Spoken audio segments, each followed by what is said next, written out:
ba kasi andyan yung mga invite ko, no? Praise God! Pagkain ng Panginoon, no? Paano ba? Bisa. Yung po, last na po ng tema natin ngayon, no? Ang freedom po, no? Napakaganda po ng ano natin, ang inano natin buting pastor ngayon. Full month po, no? Kunwari yan, full month freedom, no? Praise God, no? Para lalo natin maintindihan, no? Ang salita ng Panginoon. No? Ang lahat po ba ay malaya na? Freedom na? Amen po ba? Amen. Wow, malalaman natin mamayain kung yung amen nyo eh. Talagang taos puso sa puso nyo po, ano? Naalala ko nung nakarang Friday, yung worship natin eh, yung malaya eh. Sabi, pinatigil ng ating song leader, no? Sabi, malaya, gano'n, no? Malaya. Diba? Gano'n, no? Eh ngayon po, tingnan po natin kung talagang tayo nakalaya na po, no? Kung talagang bubuka na yung mga ano natin, no? Amen po? Kasi, di ba, lahat ng tumanggap sa ating Panginoon ay malaya na. Amen? Amen. Amen. Yan yung verse natin, guys. Ito po ang binigay sa akin ni Lord. Actually po, yung forgiveness po, no? Kung maalala nyo, nakailantaran lang po ako, no? Pero bigyan pa po natin ng konting din pa po, no? Kasi itong forgiveness talaga na to, yung bitterness natin, no? Ito yung maraming dahilan, no? Nawawala, no? Pwede yung relasyon natin sa Panginoon, pamilya, no? Et cetera, no? Marami, no? Kaya, sabi ko, Lord, ano kayang magandang, ano, no? About freedom, no? Bigyan pa natin, ano, itong forgiveness na to, no? At tanong sabi ng Amen kanina, no? Mamaya malalaman natin yan kung talagang full process na ba ang ating mga puso, no? Amen po. Ito po sa Psalms 86:5. For you, Lord, are good and ready to forgive and abundant in mercy to all those who call upon you. Sa Tagalog po. Sapagkat ikaw, Panginoon, ay mabuti at mapagpatawad at sagana sa kagandaang loob sa lahat ng tumatawag sa iyo. Yes, Lord, muli pinupuri ka namin, Lord. Sinataas ka namin, Lord, sa oras na to, Lord. Minsan pa, Lord, salamat, Lord, sa araw na to, Lord. Muli, tinako mo po kami dito, Lord. Lord, maraming salamat, Lord, sa araw na to, Lord. Muli kami po yung ginising, O Lord. At Lord, minsan pa, Lord, salamat, Lord. Muli, ginamit mo po ang lingkod, O Lord, upang magayang ng yung banal na salita, O Lord. Holy Spirit, ikaw po ang manguna. Patuloy mo po ako bigyan ng karunungan na nagmumula sa iyo upang ma-deliver ko po ang iyong banal na salita. At Lord, isang pa tinatas ko po ang bawat puso, Lord, ng mga kapatiran ng Lord. Bigyan mo po ito, linisin mo po ito, Lord, upang yung salita, Lord, ay aming magrima, Lord, sa aming mga puso, Lord. In Jesus' name we pray. Amen. Baka talaga ako Praise God po, no? Amen. Wala po. Yan po. Ano bago ko sa ano natin, Ayan, yung kunin mo yung mic. Bigyan mo yung mic. Para mas maganda sa mic, ano? Yan, yung isa. Yan. Isa. Hindi, yung isa bro.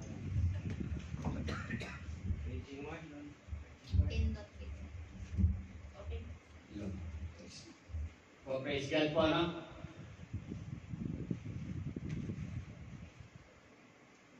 Forgiveness po, no?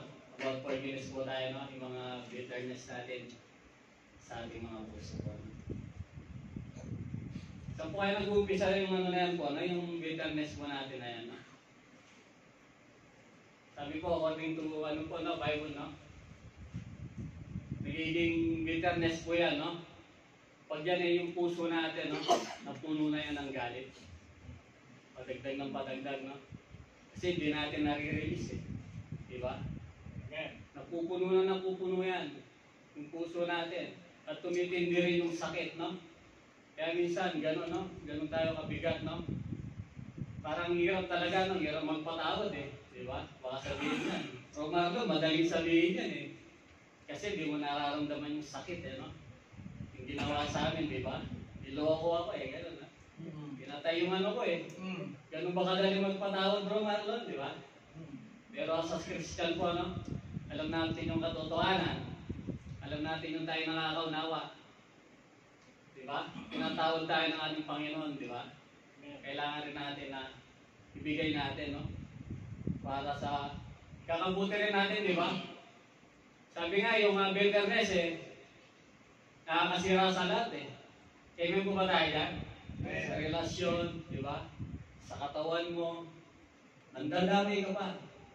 Kung mababasa nyo pa yun, sa Bible din po. Kumbaga, nandadamay pa tayo, no? Di ba, kunwari, may kaibigan ka Kunwari, kaarawan. Sabi ko tayo sa kaarawan ko, pupunta ba siya, no? Diba, gano'n, no? Pupunta ba siya, no? Yung ganyan, nagkaway mo, no? Mapupunta. Gano'n ba? Hindi na naman. Hindi na pupunta, no? Kumbaga, lumiliit nga, no? Diba, sabi ko lagi, lumiliit yung mundo natin, no? Sa pamilya na lang, pag may kaaway ka, tatampuan. Kakain na, hindi ka pa makakain Paglabas mo ng kwarto, ay, mamaya na ako kakain, di ba? Di ba, lagi na sinasabi ang labas, ulcer, nagkasakit ka, di ba? Ganun din. Yung bitterness natin, hindi tayo pinapatulog. Hindi tayo pinapatulog, high blood naman, di ba? Hindi tayo nakakatulog Bisa naman, makasalubong mo si X. Gaganon ka, di ba? Pag-i-X ka din nalakad, no? Praise God po, no? Pero tinuturo po ng ating Panginoon, no? Na dapat talagang i-release natin, no? Kaya matutuhan pa natin magpatawad, no? Minsan kasi yan din nangyayari na, kumbaga yung pinagpipray natin. Minsan yan din yung maadlang kung bakit hindi pa pinagkakalong ng Diyos. Kasi nga yung puso natin, di pa ganun kaano, di ba? Sabi niya sa kanya salita, di ba?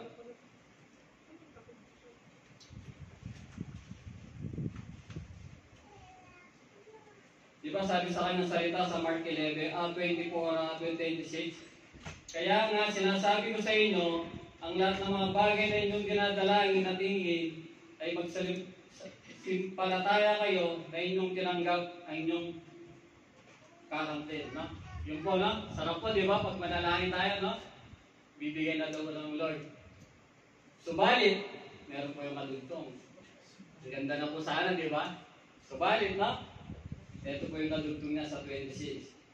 Datapwat, kung hindi kayo magpapatawad, hindi rin kayo patatawarin sa inyong mga kasalanan na inyong Ama na nasa langit. Amen. Amen po ba? Kaya po yung forgiveness na yun, di ba? Nanalangin tayo sa Panginoon. Ganyan. Minsan, bigyan pa tayo sa Panginoon di ba? Lord, bakit gano'n, no? Tatanong pa tayo, no? Pero glory to God, no? Wala po nung ako'y tumanggap sa Panginoon, hindi ko na po question ang lahat na nangyayari sa buhay ko. Amen. Dahil alam ko, bakit nangyayari yun? Tinitingnan ko yung purpose niya. Bakit nangyari yun, no? Kasi may alam ka na sa salita ng Panginoon. Pero kung wala kang salita, paano mo dadalhin yun, no? Di ba? Sabi niya, di ba, iingin tayo sa Panginoon, nanalangin tayo. Lord, bakit hanggang ngayon? Hindi mo pa binibigay yung hiningi ko. Anong gusto ng Panginoon? Anak, surrender mo muna lahat yung nasa puso mo. Di ba? Yung dala-dala mo sa puso mo. Yan ang gusto kong ibigay mo. Di ba? Minsan, hinahide natin Hindi tayo naging tutuwa sa Panginoon Amen po ba? Amen po ba doon?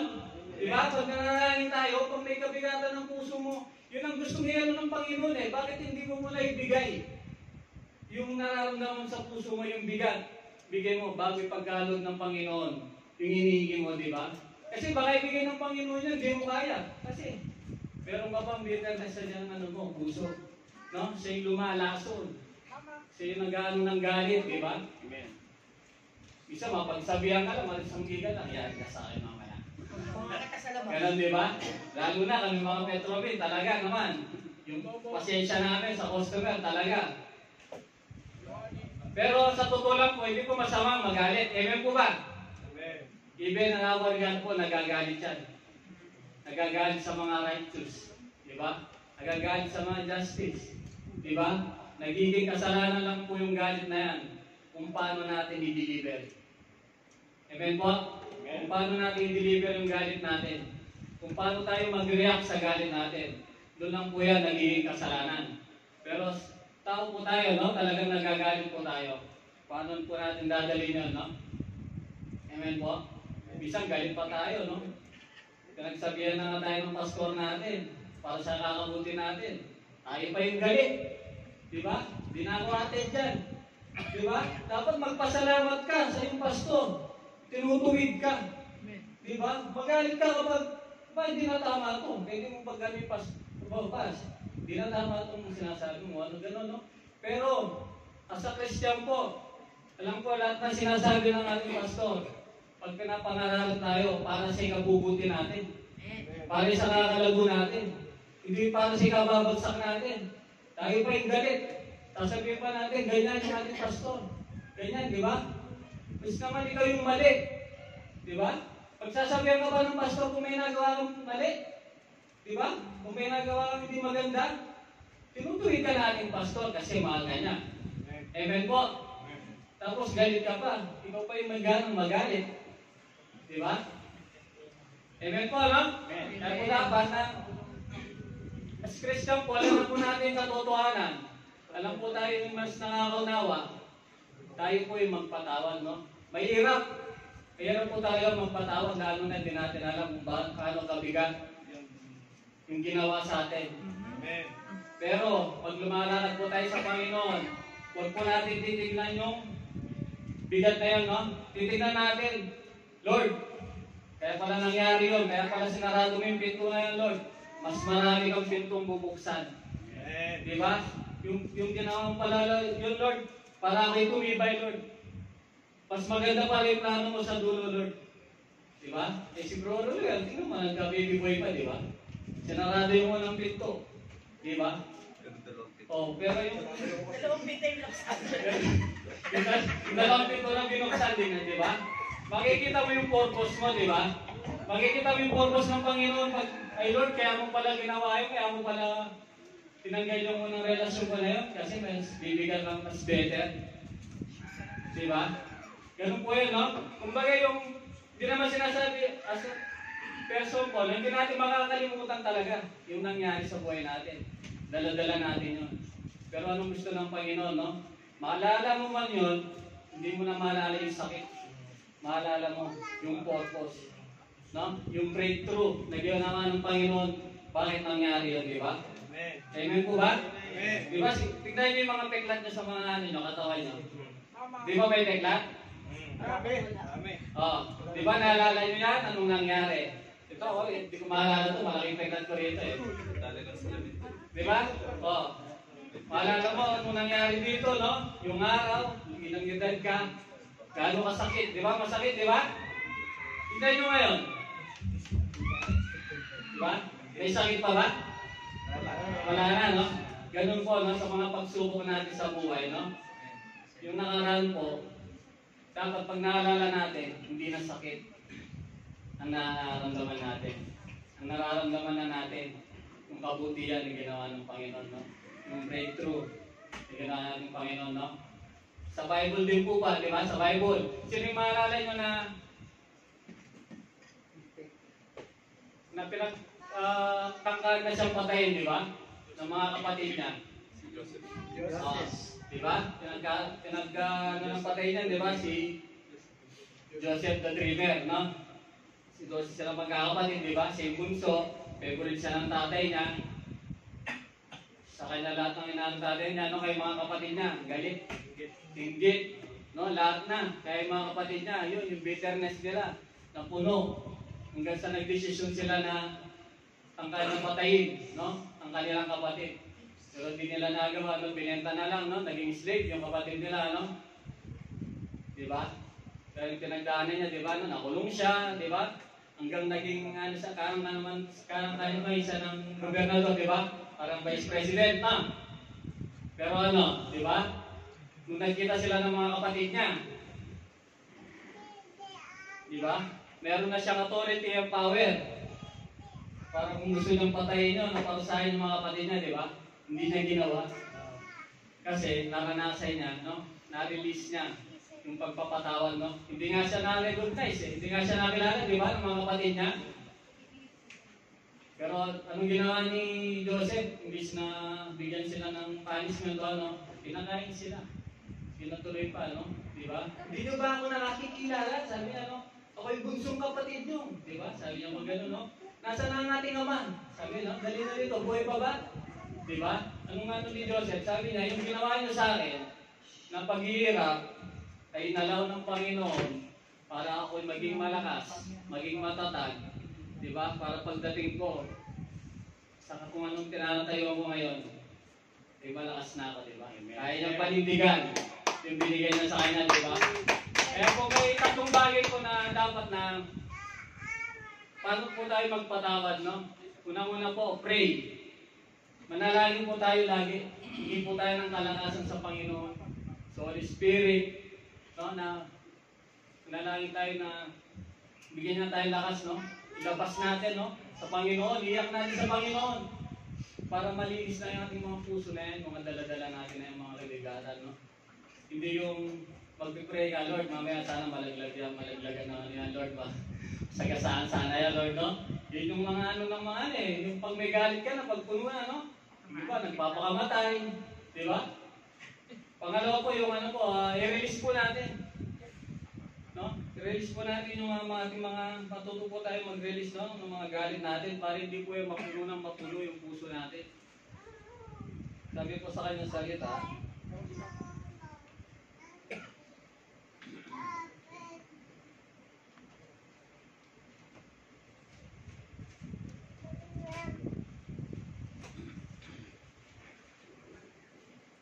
sa Romans 12 po, verse 19, huwag kayong mag-igantihan, mga iniibig, kundi bigyan ninyong daan ng galit ng Diyos, sapagkat nasusulat, akin ang pag-iganti, ako ang gaganti, sabi ng Panginoon po, no? Amen po, no? Lahat po ng sakit pa po, no? Alam ko po, no, na ang lahat po hindi pa talaga ganong process po, no? Pero kapatid, no, piliin pa rin natin magpatawad. Piliin pa rin natin makalaya, no? Baka yung iba dyan, 10 taon na, no? Baka patay na nga yung ano mo, hindi mo pa rin pinapatawad, no? I-release mo na yan, kapatid. No? Para sa iyo yan. Deserve mo yan. Deserve mo maging malaya. Ibigay mo na sa Panginoon, no? Mahirap. Pero hindi ka ng guide sa Holy Spirit na nasa atin ngayon. At bibigyan ka ng kalayaan po, no? At yung pangatlo po,